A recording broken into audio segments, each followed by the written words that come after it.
Hello, people of the internet. I am Sunkron the Dark One. And yes, I changed the name, don't ask why. And I am the Bane of the internet. Because I apparently sound like someone named Bane.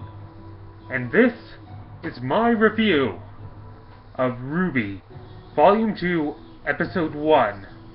Now, a few things we have to get straight before I start talking about it. 1. I do not have the ability to show you clips or photos from the episode at the moment. And 2.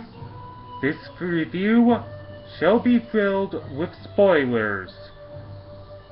So, if you haven't seen the episode yet, and you want to avoid spoilers, then take my advice. Go watch the show right now. Ooh.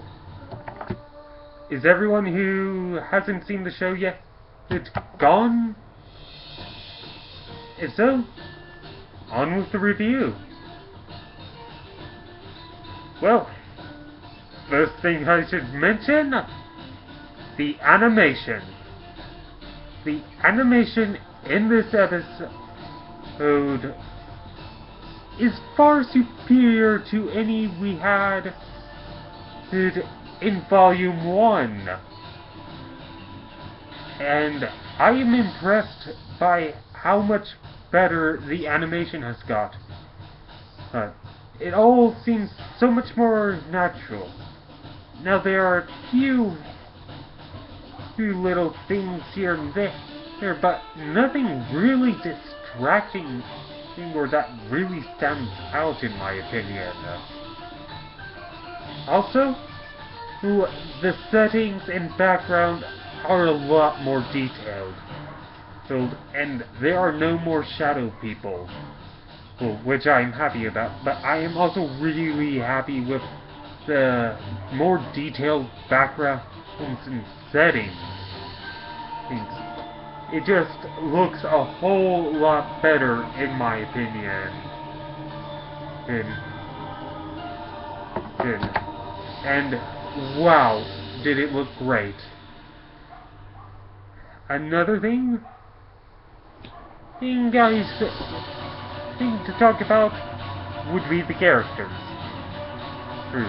Namely, the Mercury and Emerald. These guys get some great characterization in this episode, in my opinion. And it wasn't for the fact that we knew they were working for Cinder, or the fact that they straight up kill a bookstore owner, or who was a member of the White Fang. And if Emerald hadn't stolen that old man's wallet, I would have thought they were just two friends hanging out. Seriously, they just seem to work well together, and I loved how their personalities played off one another. There wasn't too much characterization for Team RWBY or Team Juniper in this episode, but that is mainly because they were in the middle of the greatest food fight I have ever seen. A food fight, I might add, that got started because Yang made a terrible pun. And when RWBY is making her speech about doing all this stuff they want that she wants to do before their classes start back.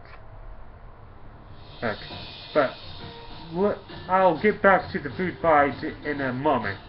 And one really interesting thing for Team RWBY was that they actually showed Blake having some internal conflict.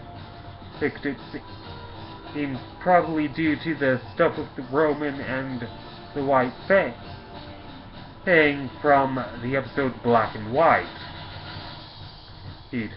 And I am glad about that, because this week means that her outburst that we saw in the trailer isn't going to come out of nowhere.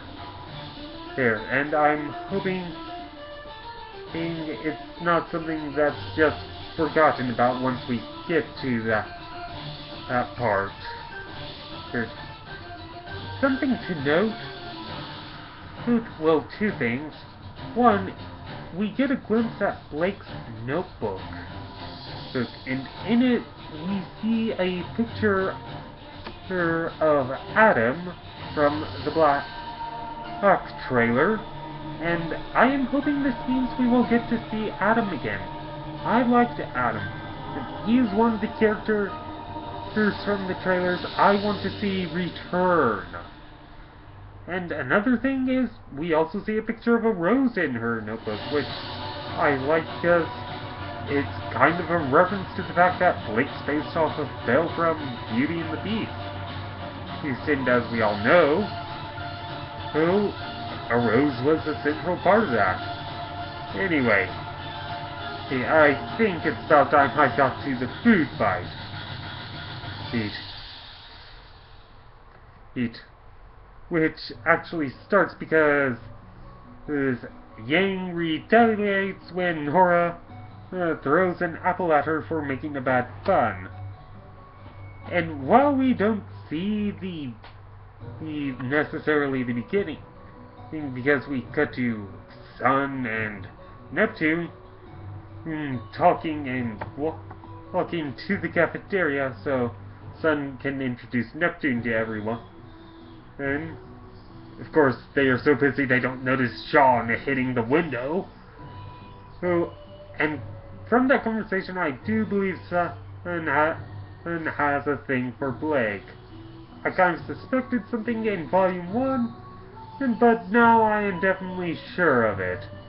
And anyway, both Sun and Neptune enter the cafeteria, and Team Juniper and Team RWBY are in the middle of a huge fight, in which Team Juniper has constructed their own fortress out of vending machines and tables.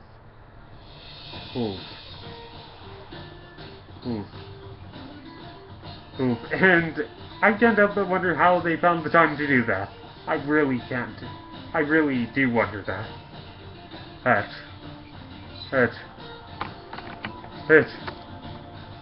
And they have a massive battle.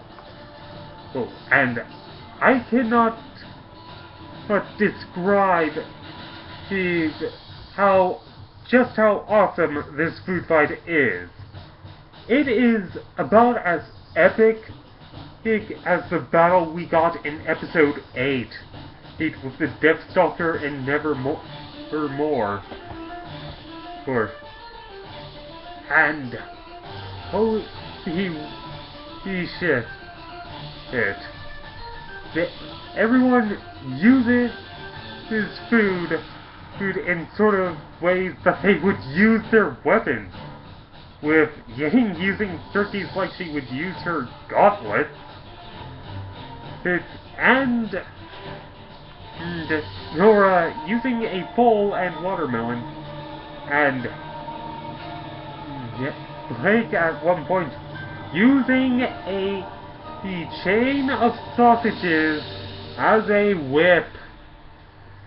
Oh, and in the food fight, we catch that scene in the trailer where RWBY is holding Wise as a pillar almost behind her, and she's going like, no! I kind of suspected he'd see that in this episode, and that it was shown out of context. Yeah, I can't help but note some differences between it in this episode and when we saw it in the trailer.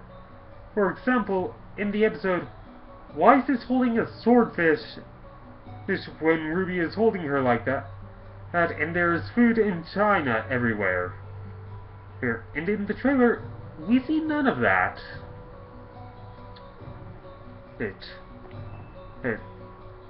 I wonder if that stuff was just edited out for the trailer?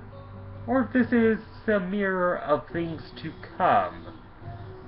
But anyway, hey, when Team Juniper takes out Ruby's entire team, she decides to end it in this one massive attack in which Red Like Roses Part 1 play is where she is super speeding so fast, all the food in silicons get caught up in this vortex that follows her, and as she rushes past Team Juniper, they get caught in the vortex as well, till Ruby stops in front of this wall, and they get stuck to the wall and hit with all the food. Thus meaning, in a fight between Team Juniper and Team RWBY, Team RWBY wins. But after that, Professor Goodwitch comes in and fixes everything, telling them not to play with their food.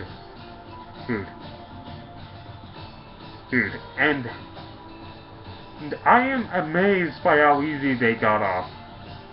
It makes me wonder how often a food fight like this breaks out at Beacon, to the point where they get, just, children, please, don't play with your food. When a column was destroyed, a wall was damaged, and a student launched through the roof. Seriously, how often do they have food fights like that at Beacon for it to be treated as like a normal food fight? So anyway, we actually cut back after the boot fight to Emerald and Mercury meeting up with Rogue and Torchwick. And in this scene, we actually see he is actually more nervous with Cinder than he is with Emerald and Mercury, as he is actually willing to threaten them until Cinder appears. Then he just turns into a spineless jellyfish.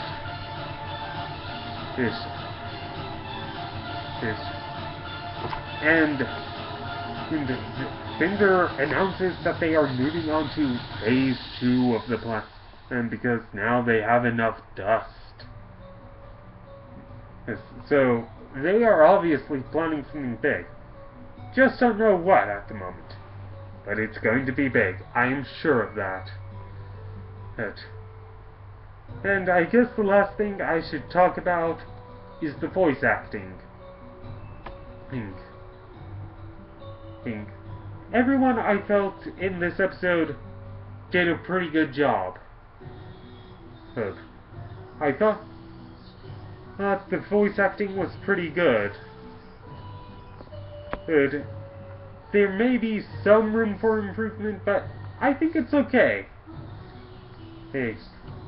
And just from the awesome fight scene, what characterization we get of the characters, and the new improved animation, I have to give this episode a 9.5 out of 10. So yeah, go watch it right now. That is an order!